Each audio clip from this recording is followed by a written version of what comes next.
భారతదేశంలో జరిగే అన్ని ఉత్సవాలలో అత్యంత విశిష్టమైన ఉత్సవం తిరుచానూరు శ్రీ పద్మావతి అమ్మవారి కార్తీక బ్రహ్మోత్సవం. మరి ఏ దేవతామూర్తులకు జరగని రీతిలో 9 రోజుల పాటు ఉభయ సంధ్యలలో అమ్మవారు ఒక్కరే వివిధ వాహనాలలో విహరించడం ఈ ఉత్సవాల విశేషం.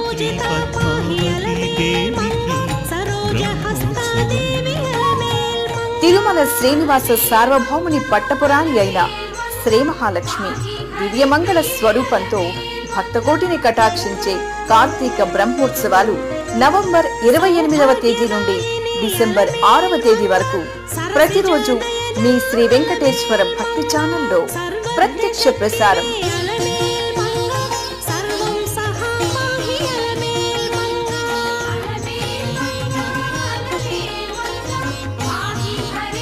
వీక్షించండి, తరించండి.